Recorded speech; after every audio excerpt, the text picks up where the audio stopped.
Olá, é um grande prazer estar aqui com vocês para essa reunião, né, que a Marina me convidou e eu agradeço muito o convite para essa reunião da Liga Acadêmica de Endocrinologia da UFAL. Salvo engano, né, isso é para o curso introdutório, para selecionar integrantes para a Liga, não é isso? E o tema diabetes tipo 2. Então, eu vou falar sobre atualização terapêutica, os aspectos práticos na insulinização do paciente diabético, tipo 2. Me apresentando, eu sou Edson Perrotti, eu sou endocrinologista, e para quem não sabe, eu sou diabético tipo 1 desde os 5 anos de idade, estou com 53, então eu tenho bastante tempo de diabetes, e vou tentar clarificar um pouquinho para vocês alguma coisa sobre o tratamento insulínico. Eu sou um entusiasta muito grande, lógico que estou vivo até hoje graças à existência da insulina. Então, nós vamos falar sobre os aspectos práticos, né? Eu já me apresentei, mas eu sou coordenador médico do CEDOC, o Centro de Doenças Crônicas, Diabetes, Obesidade e Hipertensão da Secretaria Municipal de Saúde, baseado lá no Pan Salgadinho, no Bloco B, e sou proprietário do meu consultório, da clínica Edson Perrotti. Não há conflitos de interesse para essa fala para vocês. Então, como nós vamos falar de insulina, é muito importante saber que a insulina é o padrão, né, o modelo de hormônio peptídico, porque ela foi o primeiro hormônio peptídico a ter sido purificado, cristalizado e sintetizado por técnicas de biologia molecular, como nós vamos ver mais para frente um pouquinho. A insulina é secretada nas células beta do pâncreas, né? Todos vocês já sabem disso, porque é realmente básico, tá? E aqui uma amostra, né, das ilhotas de Langerhans e as células beta, onde é secretada a insulina. As vias de sinalização são através de conexões aos receptores transmembrana, o desencadeamento de cascatas, né, de sinalização intracelulares, que promovem a translocação de canais GLUT4 para a membrana celular mais uma vez, e a abertura desses canais promove a entrada da glicose nessas células. Então, são as células que são responsivas à insulina. Existem outras vias de sinalização e outras vias de entrada através de canais GLUT1, 2, 3, mas a via clássica de sinalização dependente da insulina é através dos canais GLUT4. E qual é a ação da insulina em órgãos-alvo? Primeiramente, é importantíssimo que se saiba, a insulina é um hormônio basicamente anabolizante, ok? Então, no fígado, na célula adiposa e no músculo, ela vai promover a ação anabolizante, tanto em relação aos carboidratos, quanto gorduras e proteínas. Então, vamos ver em cada estágio dessas, em cada compartimento, o que acontece. Os carboidratos no fígado aumenta a glicólise, ou seja, a entrada da glicose no tecido hepático, aumenta a glicogênese, ou seja, a formação do glicogênio, diminui a neoglicogênese, que é a formação de glicose a partir de aminoácidos, da quebra, né, de aminoácidos, e diminui a glicogenólise, ou seja, a obtenção de glicose através da quebra do glicogênio, ou seja, existe um caminho de formação, de armazenamento de grandes moléculas de glicose armazenadas no fígado. No tecido gorduroso, existe a formação de tecido lipídico, a lipogênese. Do tecido gorduroso, não, perdão, com relação à gordura, existe a lipogênese, o acúmulo de tecido lipídico. E com relação às proteínas, existe a síntese proteica e diminuição da proteólise no fígado, mas isso também vai acontecer no músculo de forma muito mais pronunciada. Na célula adiposa, mais uma vez, existe transporte da glicose, aumenta da glicose, ou seja, a entrada da glicose no tecido adiposo, e a síntese aqui de glicerol, não de glicogênio, tá? Esse glicerol também ocorre a entrada de ácidos graxos livres, um depósito de triglicerídeos e diminuição da lipólise, ou seja, existe acúmulo de tecido lipídico. Não há ação de proteínas no tecido adiposo, na célula adiposa. E no tecido muscular, mais uma vez, transporte da glicólise até o tecido muscular, aumento da glicólise, ou seja, a entrada da glicose no tecido muscular, aumento da glicogênese, produção do glicogênio intramuscular, que vai ser utilizado no momento posterior. Não há efeito da gordura no tecido muscular e aumenta a captação de aminoácidos e a síntese proteica a partir desses aminoácidos. Então, percebam, a insulina é um hormônio extremamente anabolizante, um dos maiores anabolizantes que nós temos na natureza. O perfil de liberação. Se nós fôssemos falar em pacientes diabéticos, nós vamos falar em basal bolus, mas eu vou utilizar um slide que é muito utilizado para pacientes com diabetes, para que nós entendamos o que seja o perfil de liberação. Nos momentos de jejum, nós temos um mínimo de insulina, que no paciente com diabetes nós chamamos de basal. E nos períodos pós-prandiais, nós temos o aumento do aporte de glicemia no tecido de glicose sérica e, consequentemente, a necessidade de entrada do anabolismo desse tecido, dessa glicose e o aumento, então, muitas vezes, da secreção de insulina. No paciente diabético, nós utilizamos o termo basal bolus. No paciente que não tem diabetes, não existe basal bolus, existem aumentos e reduções das quantidades de insulina. A insulina, é lógico, existem alterações fisiopatológicas, tanto no diabetes tipo 1 quanto no diabetes tipo 2, e nós vamos falar um pouquinho sobre isso. Então, no diabetes tipo 1, com relação ao tecido lipídico, por exemplo, existe uma redução da relação de insulina-glucagon, ou seja, diminui a insulina e o glucagon se mantém ou até aumenta. Diabetes tipo 1, tá, gente? Eu estou falando aqui porque vai ser importante para entender essa fisiopatologia e aplicá-la no paciente com diabetes tipo 2 com deficiência absoluta de insulina, que é o que acontece aqui neste paciente com diabetes tipo 1.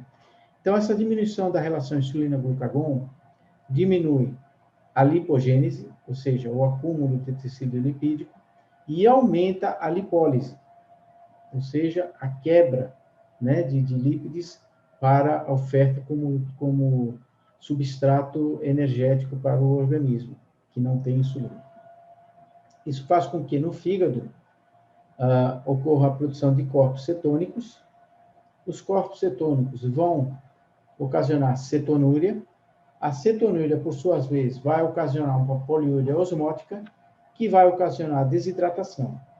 Esse é o mecanismo fisiopatológico para o desenvolvimento inicial da cetoacidose diabética, que acontece nos pacientes com diabetes tipo 1 e, eventualmente, pacientes com diabetes tipo 2 com extrema deficiência de insulina.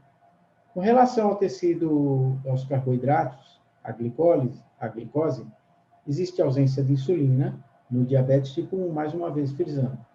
Existe a diminuição do transporte da glicose, claro, isso faz com que aumente a glicogenólise hepática. Por quê?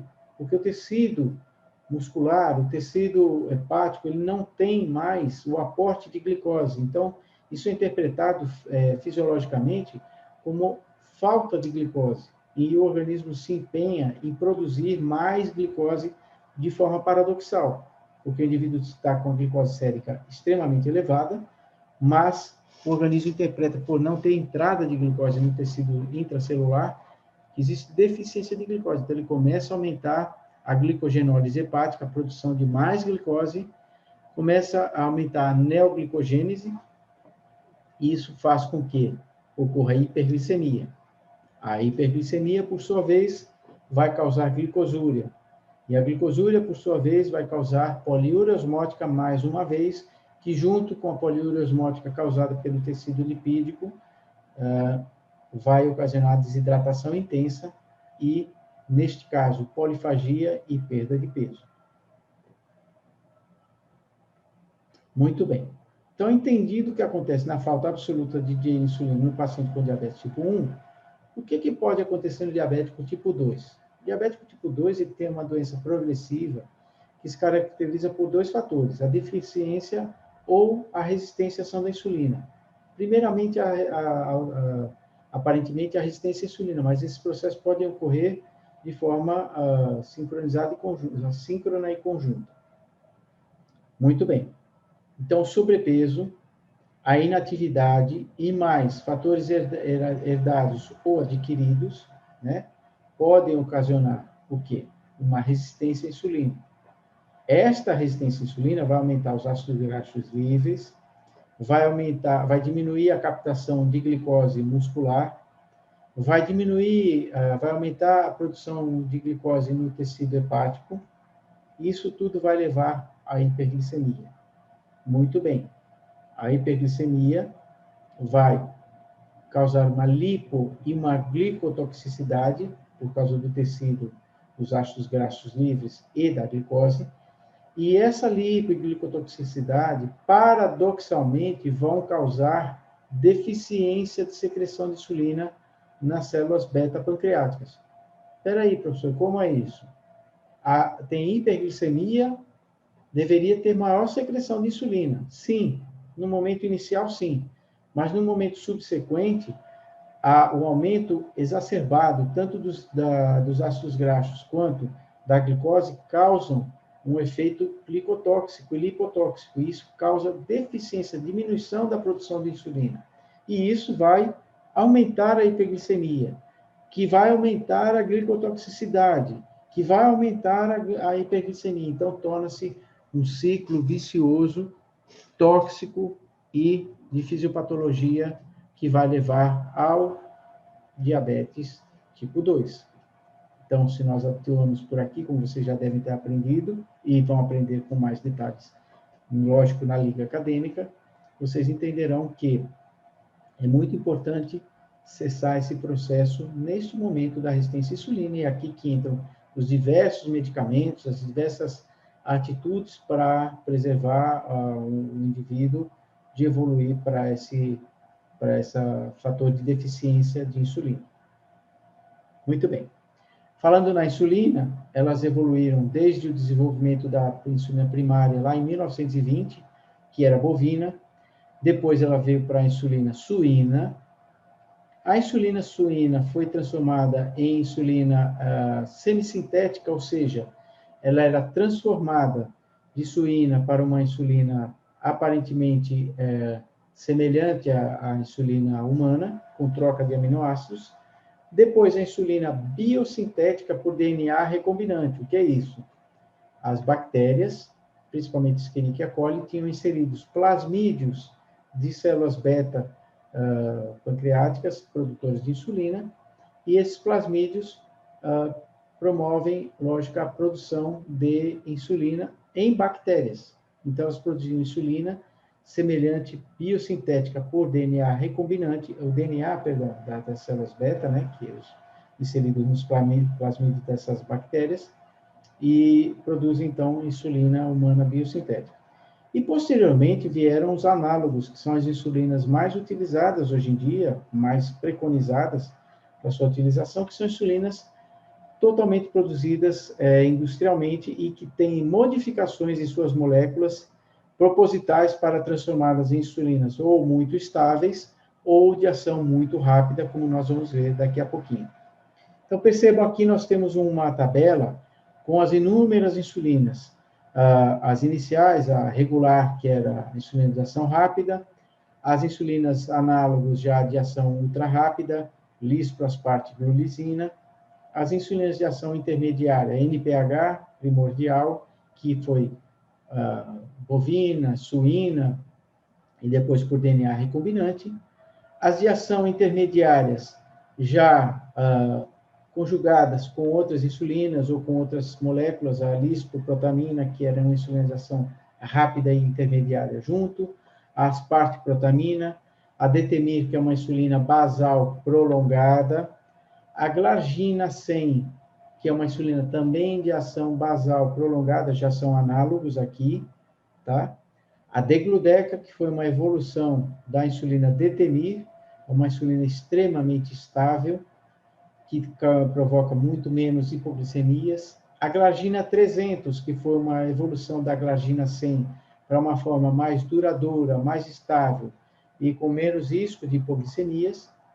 E as insulinas de ação bifásica, que são misturas de insulina, né? Mais uma vez, NPH regular, NPH lispro, e etc., em proporções 70-30, 75-25%, 50-50 e etc., para que elas tenham dois perfis de ação bifásicos, intermediário e ultra rápido. Muito bem, até aqui nós tínhamos essas insulinas e a evolução da produção de insulinas vem sendo muito rápida. Então, mais recentemente, nós tivemos a produção de mais 2 análogos de insulina seriam ultra rápidas, a Fiasp, pela Novo Nordisk, e a Lyumjev, pela pelo Lilly, laboratório Lilly. Do ponto de vista prático, como é que funciona isso? Então, nós temos a insulina, as primeiras insulinas, NPH, que era de um perfil lento, tá? Em horas, mais ou menos 18 horas de ação, e a insulina regular, que tem um perfil rápido, com mais ou menos 6 a 8 horas de ação, e o início de ação um pouco mais rápido, mais lento. Depois vieram os análogos Detenir, mais prolongada, a Glargina mais prolongada, a Glargina 300 mais estável, mais flat ainda e mais prolongada, que é aqui a Toujou, tá? É a Glargina 300. A Degludeca, que é a Tresiba, que é uma evolução desta insulina Detenir para cá. Então, são insulinas que foram tendo seu perfil cada vez mais flat, cada vez mais retilíneo, mais estável. São análogos de ação basal. E nós tivemos a evolução para insulinas de ação ultra rápida, que são a Lispro, Asparte e a Glulizina. Então, são as insulinas de ação que chegavam mais próximos do efeito da insulina liberada pelo pâncreas, porque a insulina liberada pelo pâncreas ela tem um efeito rápido. Então, quando ela é liberada em vários picos, ela vai fazendo um efeito que nós consideramos como basal, seria a junção de vários pontos de insulina rápida. Ok. Lembra-se que eu falei da insulina Lyumjev e da insulina Fiasp?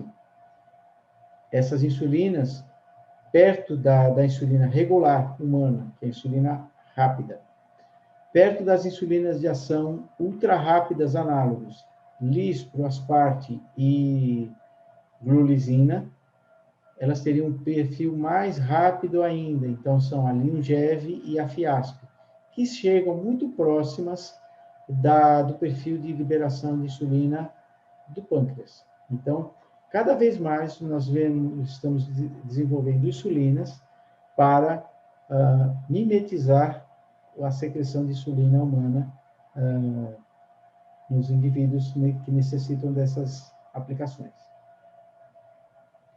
As formas de aplicações, então, já que eu falei que necessitam de aplicações, podem ser com seringas, que foram os primeiros mecanismos, com canetas de aplicação de insulina. As canetas têm evoluído muito rapidamente. Hoje em dia, tem canetas que estão para chegar no Brasil, que elas têm mecanismos de comunicação com aplicativos em celulares para que seja possível visualizar quanto tempo de insulina ainda existe ativa no organismo do indivíduo, mas aqui já seria uma outra oportunidade para que nós falássemos em tecnologias em tratamento de diabetes. E falando em tecnologias, o que nós temos de tecnologicamente mais desenvolvido são as bombas de infusão de insulina, inclusive algumas com mecanismos de ação muito semelhantes ao pâncreas, que são os sistemas de liberação automatizados de insulina, mimetizando o pâncreas biônico ou artificial. Então, seringas, elas evoluíram muito, antigamente eram de vidro, agulhas de metal, existia uma graduação de U40, U80, todas as insulinas hoje são 100 unidades por ml, e tem seringas que são pequenas, que comportam até 30, 50 ou 100 unidades, tá? 30, 50 ou 100 unidades na seringa, mas é importante saber que todas as insulinas são U100, ou seja, 1 ml possui 100 unidades de insulina. As canetas de aplicação. Então, essas são as canetas do laboratório Lide, que são canetas descartáveis. Existem canetas em que o refil pode ser inserido nas canetas e descartado o refil. Aqui também mais um exemplo de caneta de insulina do laboratório Novo Nordisk. Então, vocês percebem aqui está o refil das insulinas, a agulha vai conectada nesta ponta, nós temos tampas, né, e graduações aqui no final da caneta. Então, você faz a graduação girando normalmente e aplicando, aperta o final da caneta. As canetas mais novas que eu mencionei, que tem mecanismos de mensuração e envio de dados por Bluetooth para celulares, tem esses mecanismos inseridos no corpo da caneta e é muito interessante. As bombas de infusão de insulina, elas evoluíram ao longo dos anos, desde os protótipos iniciais até bombas que nem estão situadas aqui, que são bombas já que têm a capacidade de, conectadas a sensores, executarem a secreção automatizada de insulina e a redução de aplicações de insulina. Muito bem. Então tá, nós vimos uma ampla gama de informações sobre a insulina e vamos falar um pouquinho sobre os esquemas terapêuticos. O diabético tipo 1, ele precisa ter insulina ao diagnóstico. Normalmente deve ser referenciado um serviço especializado, porque a insulinoterapia no diabético tipo 1 é um estado de arte, ou seja, é preciso que o médico que se propõe a aplicar tenha profundo conhecimento, mais profundo conhecimento da fisiopatologia, das insulinas disponíveis, do tempo de ação dessas insulinas, e então esse tratamento é feito preferencialmente com endocrinologista ou com endopediatra. Bom, e no diabetes tipo 2, que é o alvo, o objetivo da nossa apresentação hoje? Primeiramente, é importante dizer, não espere para sempre, não fique adiando a insulinoterapia. Hoje nós temos uma ampla gama de medicamentos para a aplicação de insulina, de tratamento do paciente com diabetes tipo 2. Existem os inibidores de SGLT2, existem as biconidas, que são as metforminas, existem os análogos de GLP-1, que são as drogas preferidas no tratamento do diabetes tipo 2. Mas, eventualmente, existe a necessidade do uso de insulina. E é preciso estar atento aos sinais indiretos de que, indiretos não, diretos de que o indivíduo tem insulinopenia. Quais são eles? Perda de peso, emagrecimento, presença de cetonúria. Isso são sinais de que o indivíduo não tem insulina. Então, eventualmente, os medicamentos não vão surtir efeito nesses pacientes. É importante, talvez até tratá-los com os medicamentos, mas entrar com insulina. E as pessoas têm muito medo de hipoglicemias nos pacientes com diabetes. Não tenha medo de hipoglicemia.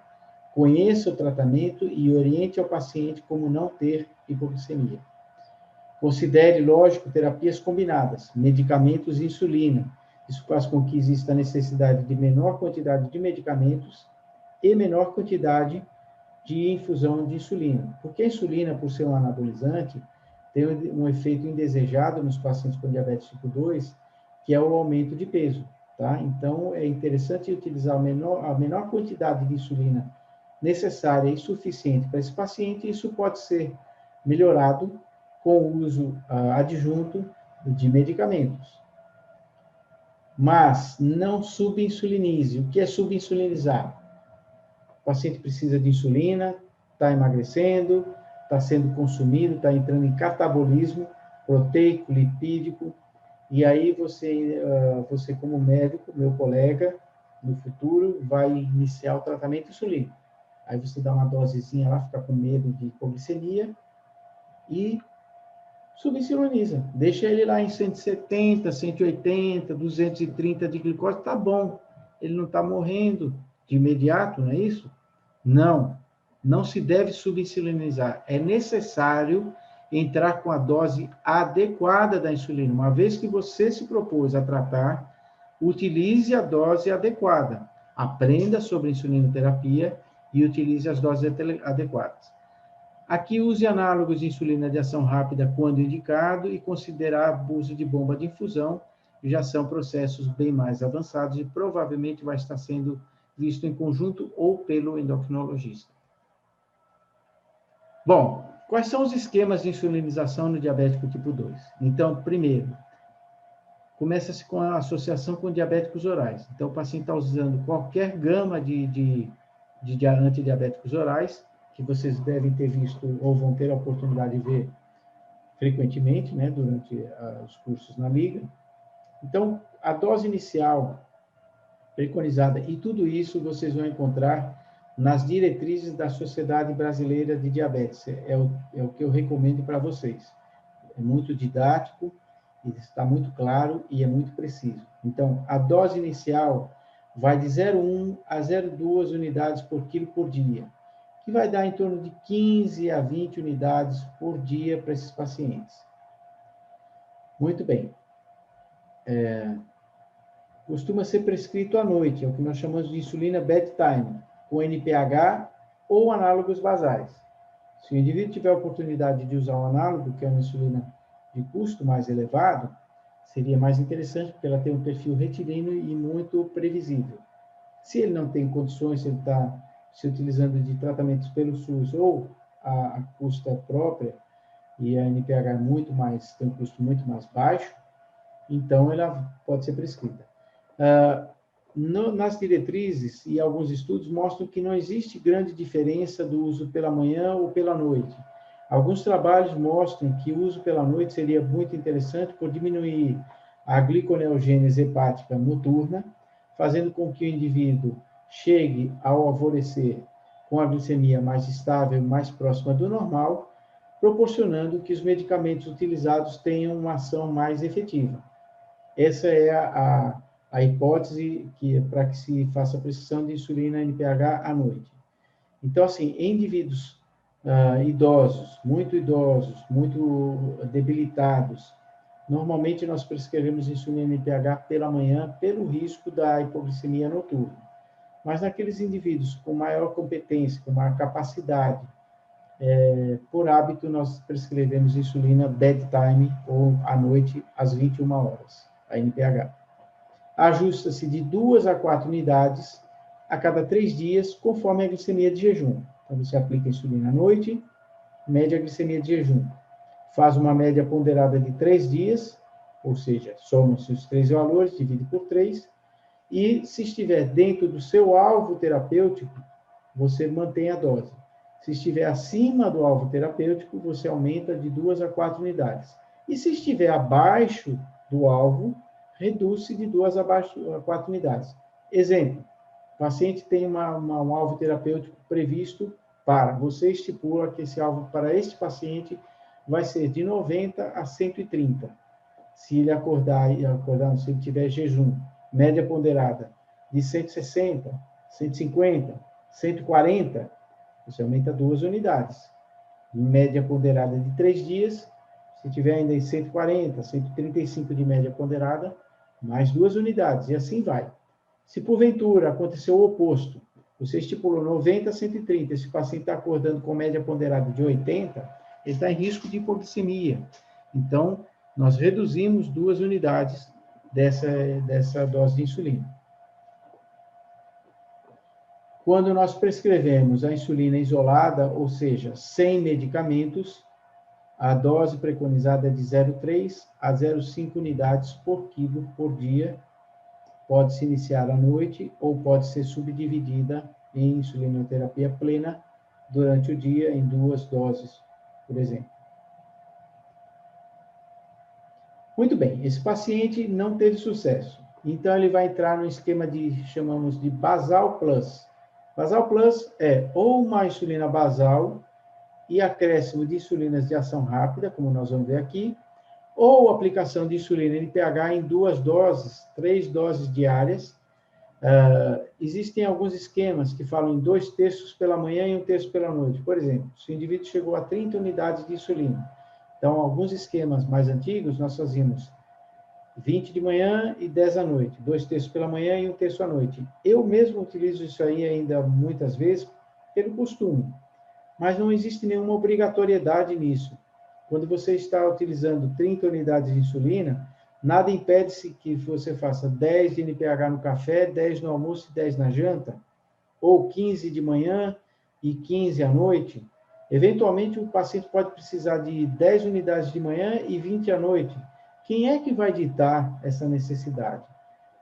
A glicemia referente à insulina que foi aplicada. Se você aplica insulina NPH pela manhã e ela tem 18 horas de ação, com um pico de ação de 8 horas, o efeito dessa insulina vai ser mensurada antes do jantar. Então, aplicou a insulina às 7 da manhã, você vai visualizar esse efeito por volta das 17 horas. Ao contrário, a insulina que foi aplicada às 9 da noite, vai ser mensurado seu efeito ao acordar, por volta das 6 da manhã. Então, se a glicose está alta pela manhã, aumenta-se a dose de insulina noturna. Se a glicose está alta pela tarde, aumenta-se a dose de NPH da manhã. E esse aumento de doses pode se traduzir em qualquer tipo de perfil no paciente. Muito bem, então o indivíduo já está no esquema de basal, quer seja com NPH 1, 2, 3 vezes ao dia, quer seja com análogo de insulina basal, e ele não está conseguindo ter efeito adequado na sua hemoglobina glicada. Então, a hemoglobina glicada está elevada, ele está fazendo hiperglicemias, nós vamos fazer um basal plus. O que é isso? Nós mantemos a basal anterior, qualquer que seja ela, e nós iniciamos, então, a insulina prandial ao esquema anterior. Insulina prandial é sempre uma insulina de ação rápida ou ultra rápida, e deve ser aplicada antes da alimentação. Qual é esse prandial? Por isso tem um asterisco. Porque ele vai ser iniciado, o basal plus, ele vai ser iniciado na refeição mais copiosa ou com maior elevação da glicemia. Por exemplo, se o indivíduo janta muito, ele vai ter uma basal, uma insulina, um bolus adicionado no jantar. Ou, por outro lado, se a glicemia dele se eleva muito depois do almoço, então ele vai ter um bolus de insulina rápida, ultra rápida, adicionado na hora do almoço. A insulina prandial pode ser uma insulina regular, utilizada 30 minutos antes, ou ultra rápida, utilizada próximo da refeição, ou até mesmo a fiasp ali, um GEF, que é utilizada na refeição, e eventualmente até após a refeição ela consegue ter um efeito bastante satisfatório. Muito bem.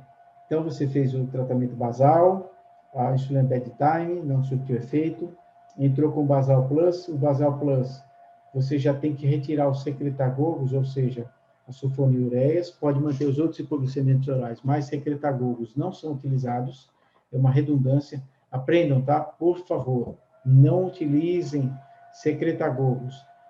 Glibenclamida, gliclazida, MR, glimepirida, que são medicamentos que estimulam a secreção pancreática de insulina, junto com insulina terapia plena, porque é incongruente, é desnecessário e não traz nenhum efeito adicional de uma terapêutica para outra.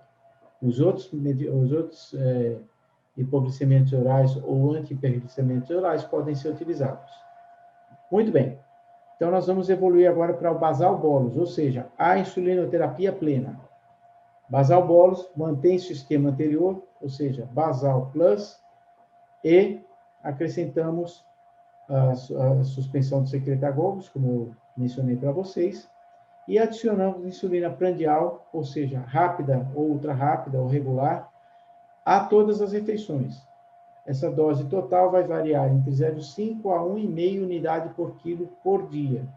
E aí, a dosagem dessas insulinas vai ser por tentativa e erro. Então, se você tem um basal, o basal é mensurado pelo jejum, pela glicemia de jejum, principalmente se for um basal análogo de insulina basal, e as insulinas ultra rápidas são mensuradas através do momento da aplicação até a refeição subsequente. Ou seja, o esquema mais fácil de ser realizado é um análogo basal, aplicado em qualquer hora do dia, vai manter a glicemia, a insulina terapia estável, basal, e nós aplicamos a insulina bolus antes do café da manhã, insulina ultra rápida. Então, o efeito dessa insulina do café da manhã vai ser mensurado do café da manhã até o almoço. A insulina aplicada no almoço vai ser mensurada do almoço até o jantar. E a insulina aplicada do jantar vai ser mensurada do jantar até por volta de 23 horas, até no máximo meia-noite.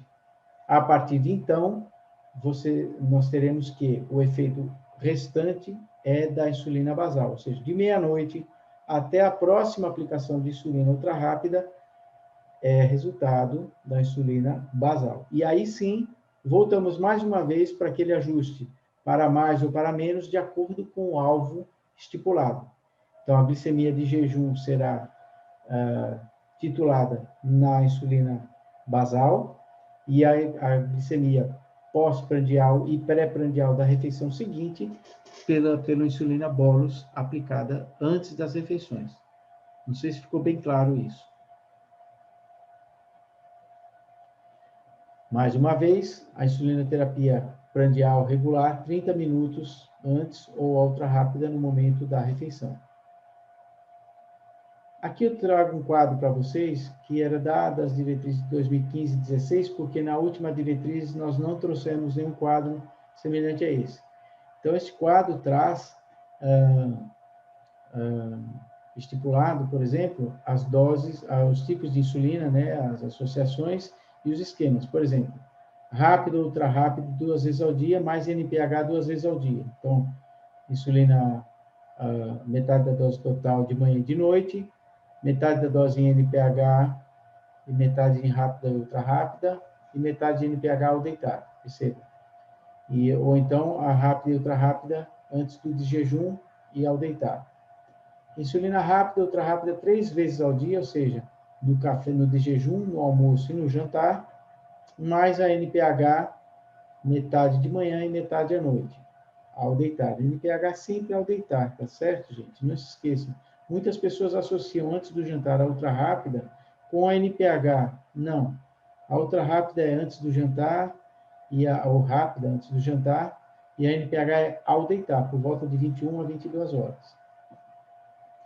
Rápido, ultra rápida, mais NPH 3 vezes ao dia. Antes do café, antes do almoço, antes do jantar, lembra que eu falei para vocês? E a rápida antes do café, antes do almoço e antes do jantar. Vamos aqui para análogos de ultrassom, pré-misturas com análogos de ação ultra-rápida, pré-misturas com análogos de ação ultra-rápida 2 vezes ao dia. Existem diversas associações. O regime basal bolus, ele é feito com metade da dose total em basal e metade da dose total em bolus, e depois os ajustes. Então, nós utilizávamos aqui, né, só tínhamos a glargina e a depemir. Hoje em dia nós temos a Toujeo e a Degludec. Então, isso pode ser aplicado em qualquer horário, mas muitas vezes aplicado ao deitar. E aí sim, as ultra rápidas ou rápidas antes das refeições. Aqui eu vou trazer aquele esquemazinho para vocês, percebam. Quando você aplica a glargina ao deitar, o efeito dela é mensurado do período da meia-noite até o de jejum. Quando nós aplicamos a insulina rápida do café da manhã, do de jejum, esse efeito é mensurado até a hora do almoço. Então, se ele tiver hiperglicemia pós-prandial ou hipoglicemia pós-prandial, nós vamos, na hiperglicemia, aumentar a quantidade de insulina antes do café e na hipoglicemia, reduzir a dose de insulina antes do café. Da mesma forma, se esse indivíduo toma insulina na hora do almoço e tem hiperglicemia até o horário do jantar, aumenta-se essa dose de insulina ultra rápida em 2 unidades a cada aumento. Se ele tem hipoglicemia, reduz-se a dose de insulina. E da mesma forma, antes do jantar, se ele tem hiperglicemia até a meia-noite, 11 horas, aumentamos essa dose, e se tem hipoglicemia, reduzimos essa dose. Os valores de glicemia estipulados vão variar muito de paciente para paciente, é por isso que a insulinoterapia, mais uma vez, torna-se um estado de arte, tá certo? Então, é aqui que nós preconizamos. Por exemplo, se você estipular que a sua dose de jejum de insulina é de 90 a 130, e que no pós-prandial ela pode chegar entre 90 e 160, em cima destes valores é que nós vamos ajustar as doses de insulina. E aí, mais uma vez, aqui caberia uma outra aula para quais são os alvos terapêuticos, que senão nós vamos ter muito tempo, muita conversa. Eu acredito que eu consegui trazer de forma básica, né, as bases para realmente o tratamento insulínico no paciente com diabetes tipo 2, passando um pouquinho pelo diabetes tipo 1, e eu espero que vocês possam realmente ter aprendido alguma informação disso tudo, e estou aqui à disposição para vocês quando for necessário, torcendo para que os novos selecionados adentrem a Liga Acadêmica, torcendo para que a Liga Acadêmica continue atuante e que vocês estejam sempre muito atentos ao tratamento das pessoas com diabetes, que vocês se formem ótimos endocrinologistas, porque eu já estou com 55 anos e futuramente são vocês que vão cuidar de mim, tá certo? Então, um abraço, agradeço muito a todos vocês e sejam felizes. Até logo.